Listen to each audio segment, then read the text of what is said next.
celebrating 70 years of community coverage. From KHQ Local News, this is the 630 with Sean Owsley. Well, imagine if you can, everything you've built gone in a split second. Homes reduced to rubble, families separated, and your country held hostage by war. Millions of families caught in the crossfire in Ukraine of a war they had no hand in starting.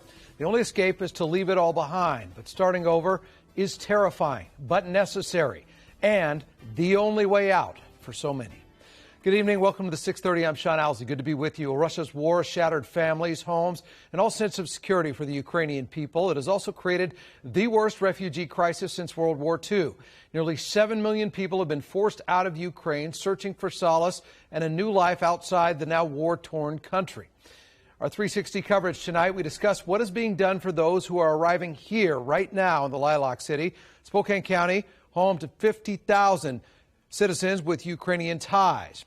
Now, in an effort to keep as many families together as possible, Spokane County Board of Commissioners, as you have heard over the last 24 hours, securing $1 million. We go deeper in money that could make all the difference for these families in dire need. I spoke with Mary Cooney, the chair of the Spokane County Board of Commissioners, who says this money is more than just food on the table or roofs over their heads. It provides a sense of stability for people whose worlds have been turned upside down. The Ukrainian coalition, refugee coalition, came to us and said that there is this funding available through the Department of Commerce. And so we were super excited that we as the county could help them obtain those funds to help the refugees that are coming to Spokane County. This specific amount of funding, how it will be used here tangibly in our community. So it's $1 million that is coming in right now to help these family members that are coming in from the Ukraine today. And it's for the next few months. I know $1 million may sound like a lot, but for these families coming in, they have nothing. As we've seen on TV, the devastation, they're leaving literally with nothing but the clothes on their back. So it's going to be coming into an organization called Thrive International. And so it's going to be through them that they're going to be processing those funds and helping those citizens. I'm sure you've had communication with the Ukrainian community here. I know per capita across the United States, we have a larger percentage of people with ties to that region than other cities, other states here in Spokane. So you use that information, and then you talk about the refugees coming in and the need. The need has to be tremendous, and the heartbreak has to be massive. It is huge. We have over 50,000 Ukrainian members in our community that they're looking at those family members that are over there and how can they help. And bringing them into Spokane is just going to be one of those things. And so that's why the need for housing, because right now a lot of them, as you know, our housing crisis that we have, they're doubling up with family and friends. But we want to get them into their own space so they can actually feel like they're part of the community. Pretty good guarantee that the bulk of them, if not 100% of them, until maybe a few days ago or a week ago, had no idea what Spokane, Washington was. Is there an emphasis to welcome them with open arms and give them some kindness and comfort when they've been through such an arduous situation? That is exactly what we're trying to do. And so that's why when this opportunity came up, we wanted to help as best we could. And so getting these funds to help them, I know Spokane County, the city of Spokane, I've talked to Mayor Nadine Woodward. I mean, we're all here to help them. I mean, as you look at that devastation of what's happening in Ukraine, I mean, I can't even imagine if your apartment building was bombed, your home was bombed, and you had nothing. That funding is ready, available, it's being put to work? Yes, that funding is ready, available, and being put to work by Thrive International. What's the biggest hurdle going forward, big picture, for the refugees that are coming here, other than money? Just in the conversations that you've had, this is just, I cannot imagine in an instant, like you said, your home is bombed. Your entire life as you've known it is simply evaporated before your eyes. I think it's trying to figure out what your next steps are. I mean, because you really have nothing. So it's, you know, what do you do for housing? What do you do to earn a living?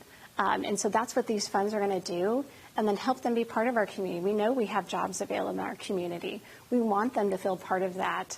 If a refugee's been here for a little bit and they're watching this interview, even if it's translated from somebody that lives here, what is your message directly to them tonight? I think our message from Spokane County is we care. We want to be here to help you. And so welcome to Spokane County, and we're here to do whatever we can to help you. Well, $1 million is a lot of money. It hardly covers everything, and it will be used up quickly. There is a chance, though, we're told, for more money. Mary told me that directly to this afternoon. From the Washington State Department of Commerce for refugees, those conversations are ongoing. We should find out about additional funding coming sometime in the next few months. For more of tonight's 360 coverage, you can head to khq.com, click on the 630 section. Big Six headlines tonight in the wake of the mass shooting at the Texas elementary school that left 19 children, 2 teachers dead. A bipartisan group of senators are putting their heads together, trying to come up with a solution to the gun violence plaguing our country. Growing memorial sits outside Robb Elementary School. That community and our nation as a whole shattered by what happened there, each cross bearing the name of each life lost. Heartbroken community praying for answers amid urgent demand for action. Prayers, elected officials here, and there is conversation about what to do. Don't want thoughts and prayers. They want their elected leaders to respond to their suffering. Senators have been given just over a week to reach a bipartisan deal on gun safety. It won't be everything I want. It won't be universal background checks. It likely won't be a ban on assault weapons, but maybe it's an expansion of background checks. Well, passing a federal red flag law is also on the table. It would allow authorities to temporarily take guns away from people considered a threat to themselves or others. But Republicans like Senator Ted Cruz say what they're proposing, he says, wouldn't have made a difference at Robb Elementary. We want to stop violent crime. The proposals the Democrats have, none of them would have stopped this. Uvalde's Republican Representative Tony Gonzalez is advocating for legislation that would make schools tougher targets for shootings like this. I mean, let's have legislation that can have an entry point, right? Where it's a safe point where people can only come in through one area. There are also calls for President Biden to do more. We've seen the president use his executive power to crack down on specifics like ghost guns, but the administration argues executive action alone won't fix this problem. They say Congress has to act. While elected officials argue over the best course of action, first responders are preparing for worst-case scenarios. The day after the deadly shooting, there was a special conference in Wisconsin to train first responders how to react in these situations. We don't want this ever to happen. What we must prepare for is that it's going to happen. We should be trained, we should be prepared, we should be educated, and we should make sure that the community is in lockstep with us. Police, firefighters, EMS, all preparing for the unthinkable in hopes of saving lives. Cleanup crews have their hands full. 3 people hospitalized. A train, as you see here, derailed in Harmer Township, Pennsylvania. The train slammed into a construction truck, causing the derailment and breaking a water line in the process. Quite a mess there. 17 tankers scattered haphazardly, several falling into the water below, as you can see. Incredibly, everyone who was injured expected to fully recover. Local water supply was not affected. Well, Alaska Airline pilots one step closer to a strike. In a vote, the overwhelming majority of pilots said they support union leaders to call a strike if necessary. If current negotiations with management and federal mediation efforts fail, but don't expect them to walk off the job anytime soon. They would need approval from a national mediation board before they could actually strike. Last time that happened was 2010 with Spirit Airlines. Being right is not a bulletproof vest. Legendary actor Ray Liotta has died. According to his publicist, Liotta died in his sleep while in the Dominican Republic shooting an upcoming film called Dangerous Waters. His publicist says it's not suspicious. They do not believe there was any foul play. Most people know Liotta for his breakout role as Henry Hill in the mob classic Goodfellas. You're not smart enough to know how not smart you are.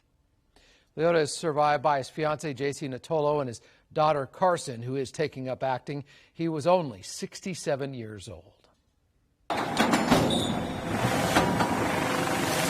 You have to go. U.S. Coast Guard celebrating history along Maryland's Patapsco River. The massive Star-Spangled Buoy marks the spot where Francis Scott Key wrote the lyrics of the national anthem during the Battle of Baltimore in 1814.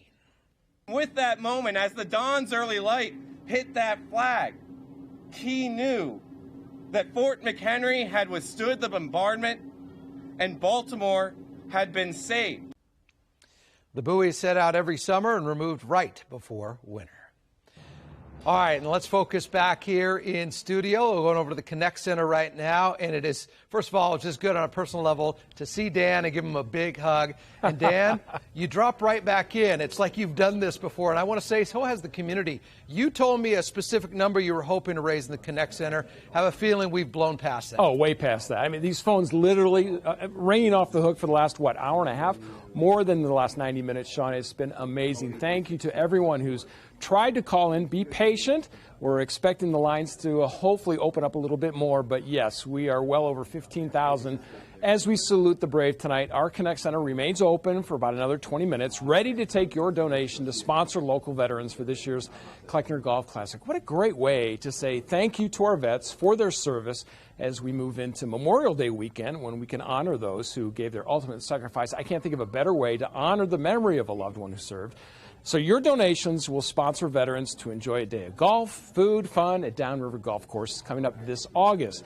If you want to simply say thank you to our local vets for their service with a donation, here's the number to call. It's 509-443-1111. I need some high five from our partner here, man. This Sean, has been amazing. Look at this, is just in the last half an hour. We're having so many people on this Memorial Day weekend call and make a donation in honor of or in memory of someone who served. A great example. This is from Stephanie Vigil. Right? I didn't purposely put hers on top, but Steph made a $100 donation in honor, in memory of a friend of hers, Dick Laird, who was a Korean War veteran who unfortunately passed away this year. Well, and that's what it touches people's hearts. And then the work that you do and all of the volunteers, it stretches so far and it lasts so long. From the first Kleckner Classic, you get emotional still to this day. I was so shocked when I was talking about it. I didn't mean to interrupt, but you're right. It does get emotional for me and all of our volunteers, because of what these men and women have done for us. And it's such a simple way for us to say thank you to them. A few tears are not enough to say thank you. But a shout out real quick to the airmen from Fairchild Air Force Base. They've been here for the last hour and a half.